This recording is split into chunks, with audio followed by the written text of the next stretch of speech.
This is the 2025 Audi Q7, and on this episode we're going to explore the difference between a luxury vehicle and a German luxury vehicle.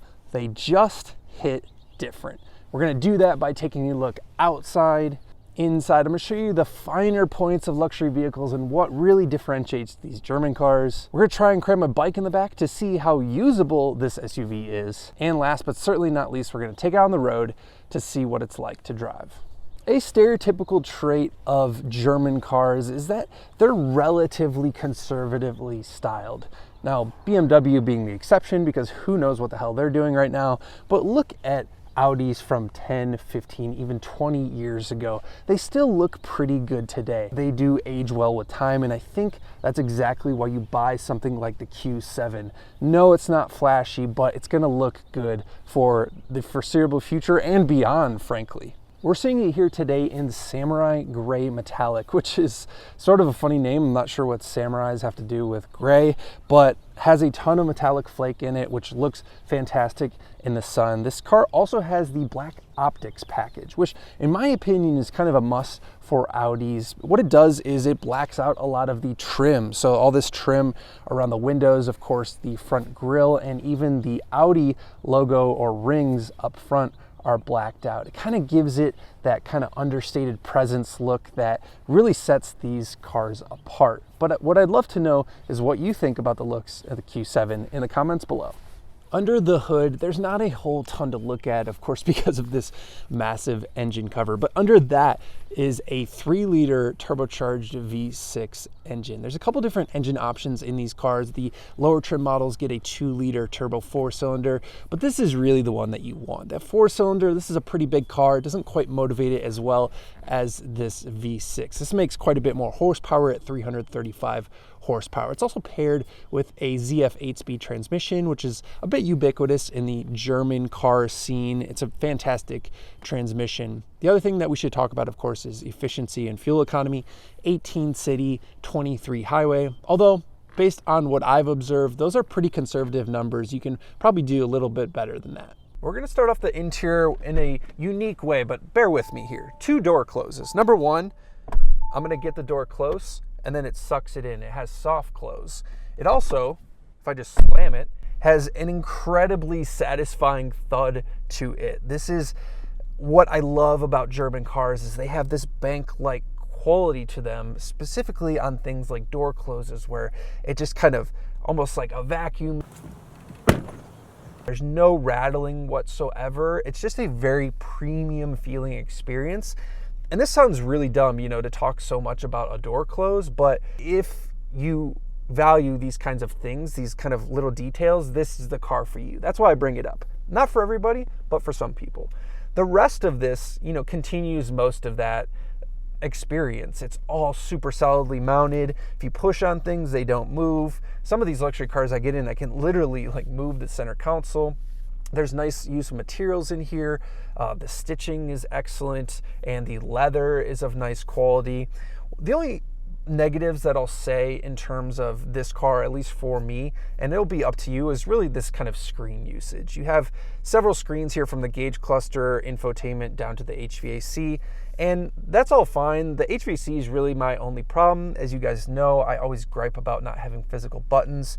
This at least has a haptic feedback to it. So as you kind of press on this screen, it gives you some feedback to let you know that you hit it, which is a little better than just a regular touch screen that doesn't give you any feedback. But it's still just like, you know, to have dexterity while you're driving, to know where you are, a button would be really nice, right? There's physical separation of things. This is all just one piece, and I just think that from a luxury standpoint, luxury now is going back to kind of like really tactile physical buttons. So I kind of like the earlier release of the Q7 generation had a different center stack here, and I really kind of preferred that one. It's not the end of the world, but it is something worth bringing up.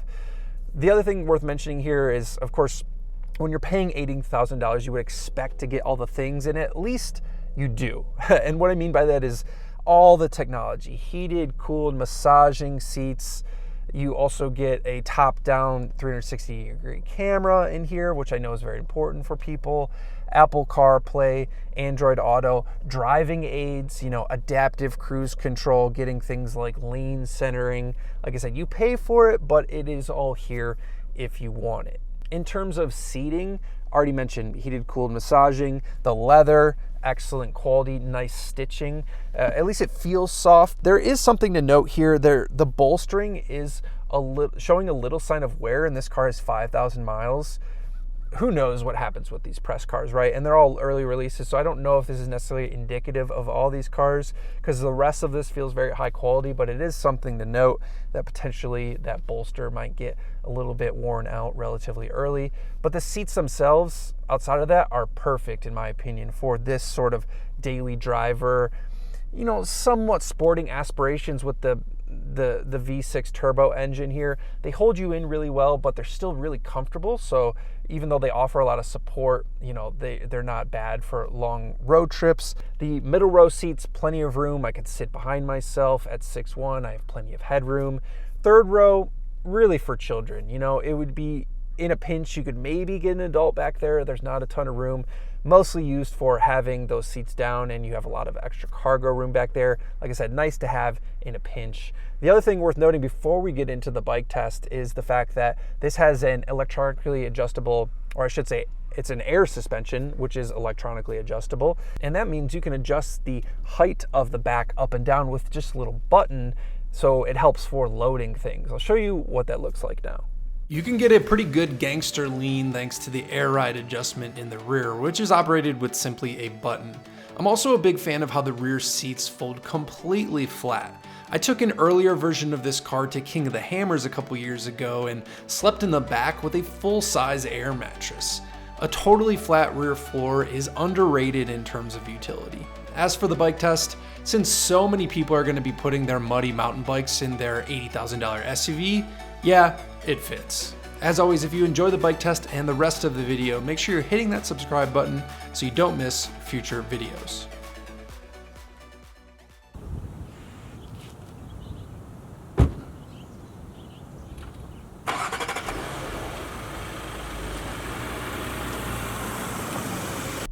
Driving an Audi, and in general most Audis, specifically the more expensive models like this one, can really be summarized as kind of driving your own little cocoon. You are so insulated from the outside world, it is amazing. We talked about on the interior the build quality and the ability for this thing to just have nice door closes because it feels like kind of this bank vault solid. It just continues on the road. I mean, from a road noise perspective, there is like virtually no tire noise. There's virtually no wind noise. It is so quiet in here. Even on the highway, we're obviously going pretty low speeds here.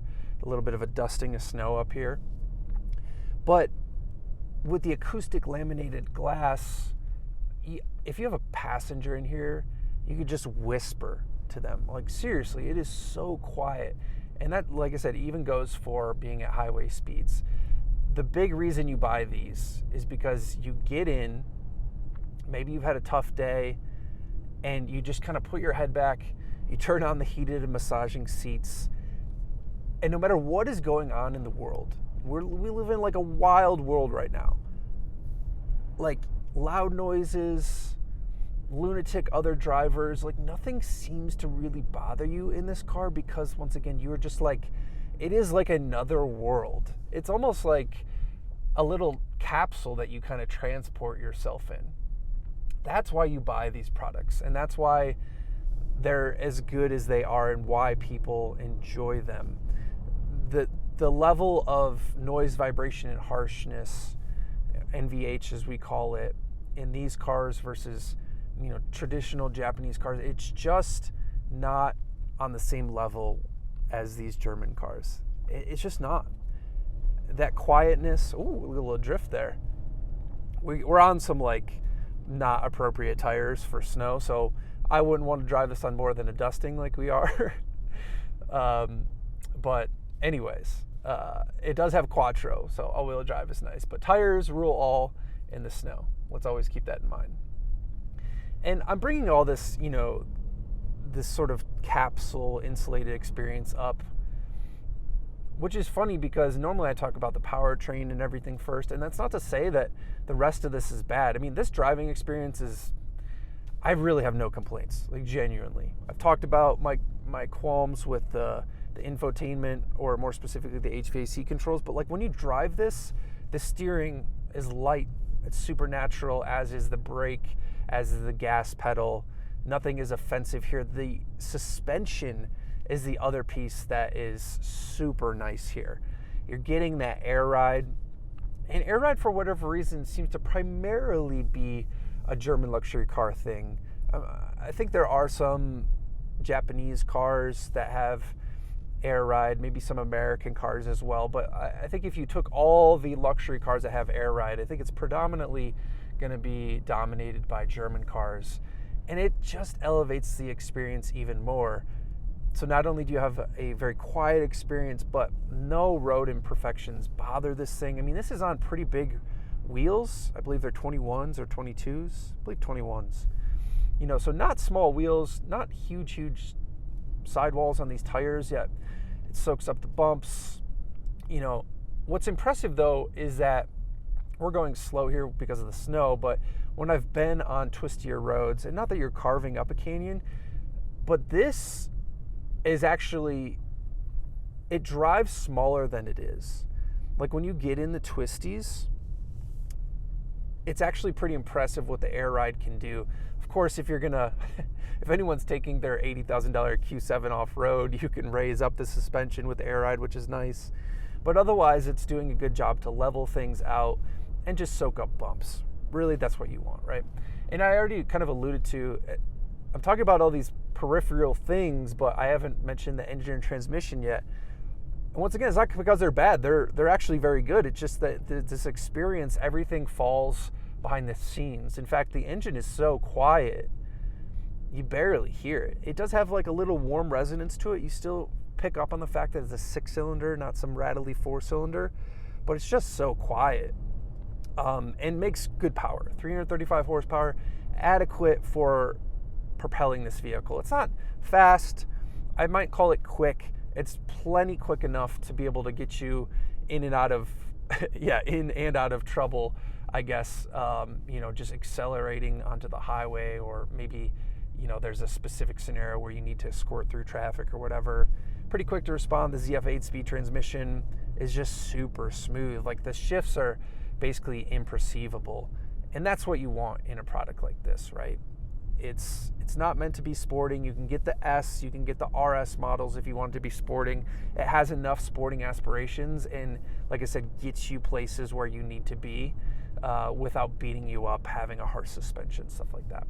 What I will leave you guys with is this, and I took a bit of a break on the channel. This was a couple years ago. And during that time period, I actually owned an Audi Q7, this generation, but it was an early car, which basically is, they've like refreshed this. It's essentially the same exact car, same generation. They just changed the infotainment like we have here. I've already mentioned I like the old style more physical controls, feels a little more premium to me, less piano black. But I never made any videos on that car. These things just fly under the radar, man. Like no one, frankly, and sadly, really cares. And to me, they're so underrated because of that, because they offer this very serene experience. It's not a sports car experience. It's just a good luxury experience. And I love that car up until I had transmission problems. And that is a fine print with these. You know, if you're leasing this like a lot of people are, it's not a concern of yours. But if you're buying it secondhand like I was, because I couldn't afford a new one, it's something to keep in mind, because these cars are so expensive new. The repairs don't get any cheaper when it's used. So that is something to keep in mind. I really love that car. I only got rid of it because of, you know, transmission issues started to cost a lot of money, but they're cheap on the used market. And like I said, if you're buying one under warranty, CPO, leasing, it's not a problem of yours. Buy it, enjoy it, stress-free driving is the best I could say. And circling back to, no one does luxury like German cars. you just can't get in a Lexus and have the same experience. Lexus makes great vehicles. Let me say that again. Lexus makes excellent vehicles. But when it comes to the refinement part, they're just not quite as good. And they're probably better on the reliability front. I probably wouldn't have had transmission problems if I bought a Lexus. But if you're willing to put up with that kind of stuff, just incredible vehicles. If you made it this far in the video, guide, thanks very much. I hope you enjoyed this one. Let me know what you think in the comments below. You know, not a super exciting vehicle, but that's not to say that it's not good. Keep that in mind. We'll see you in the next one, guys. Peace. Like and subscribe if you haven't already.